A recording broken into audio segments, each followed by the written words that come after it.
यादव जो है वो चंद्रवंशी है। चंद्रमा वर्मा, वर्मा का पुत्र अत्रिमा, अत्रि का पुत्र चंद्रमा, और चंद्रमा के 3 पुत्र हुए। ये आपको रटना नहीं है, सिर्फ समझना है, बस देखना है। 615, चलो ठीक है।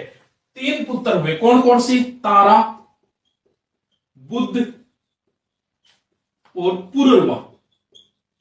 पुरुरवा की पत्नी थी उर्वशी।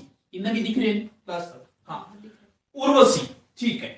उर्वशी और पुरुरवा के जो संतानें हुई, कई संतानों का जिक्र आता है इनकी। कौन कौन सी? आयु, इनके पुत्रों के नाम है, ये आपको नहीं रखने। आयु, सुत आयु, रथ, विजय और जय। आयु, ये आयु, और इस आयु और प्रभा के 6 एक पुत्र हुआ जिसका नाम था नहुस। आयु का पुत्र था नहुस, और नहुस की एक पत्नी थी ब्रज कुमारी। इससे 6 संतानें हुई। आपको नहीं रखना है, मैं सिर्फ ऐसे ही बता रहा हूं। नहुस जो है, नहुस का पुत्र था ययाति,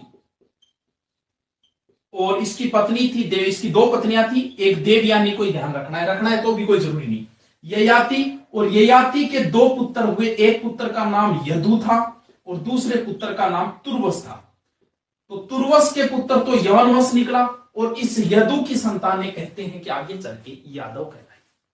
वैसे यादव अपना संबंध भगवान कृष्ण से जोड़ते हैं, तो कृष्णवंशी भी कह सकते हैं हम इन्हें। और वैसे देखें तो यदु में ए प्रत्यय जोड़ने से यादव बना है। तो यादव का संबंध किससे हो गया? चंद्रवंशी। ये जो कहानी बताई वो आपको जरूरी नहीं है, बस इतना ही रखना है कि यादव जो है करौली के, वो अपना संबंध किससे जोड़ते हैं? वो संबंध जोड़ते हैं चंद्रवंशी से। यदुवंशी कह सकते हो, चंद्रवंशी कह सकते हो, ठीक। मिटा देता हूं इसको एक बार में, कोई जरूरी नहीं है।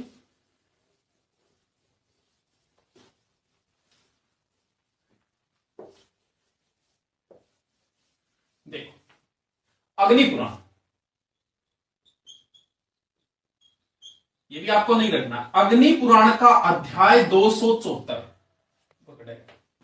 अग्नि पुराण का अध्याय है 274। इसमें सोमवंश का वर्णन मिलता है, और सोमवंश के साथ ही यादव वंश की उत्पत्ति का वर्णन मिलता है। वैसे देखें तो यादव वंश जो है वो सबसे मजबूत जो था वो